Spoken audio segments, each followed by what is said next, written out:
I was recently asked by a constituent of mine that is struggling to pay her bills, what's the point of Welsh Government if they can't help us?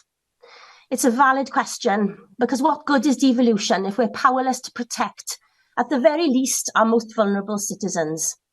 The proposal before you is a way to make the powers that we do have, the resources that we can deploy, more efficient and effective by ensuring every Welsh pound of support on offer reaches people's pockets as easily and quickly as possible.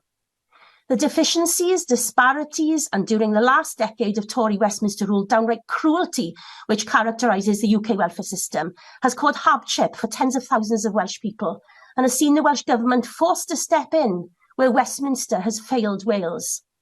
The Scotland Act 2016 gave Scotland new powers relating to social security, including responsibility over certain benefits, which the Scottish Government are using to create a Scottish social security system based on dignity, fairness and respect. Plaid Cymru have long campaigned for the devolution of the administration of welfare to Wales, and we're glad to be moving forward on this issue through our cooperation agreement with the Welsh Government. But while we wait for progress on that ambition, the support available from Welsh coffers has rightly been fast multiplying and thus evolving into a whole patchwork of payments, which are mainly, but not solely, delivered by local authorities. The payments are sometimes means tested, sometimes linked to certain benefits, with eligibility conditions varying, forms and regularity of payment differing, and modes of application mainly separate and often complicated.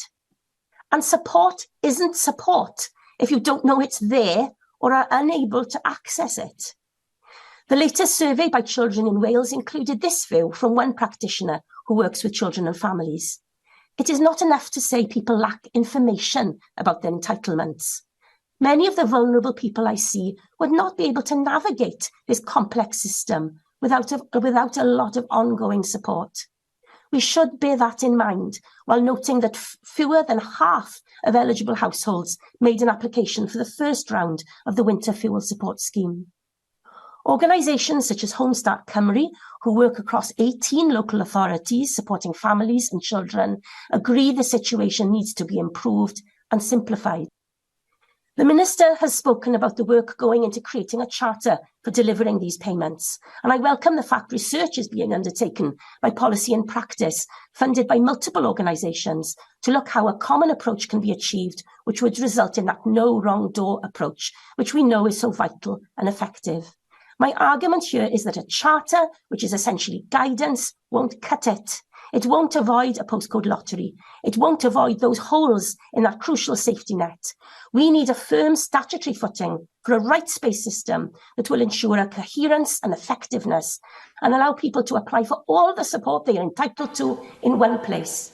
And in Wales, Welsh Government has regulatory powers over local government, so this really is achievable. There would be a cost to creating a system that speaks to all the systems it needs to, but the benefits are plain. And most importantly, it will help those who need every single penny of help to keep that heat on, to keep the light on, to keep children clothed and fed. Diolch.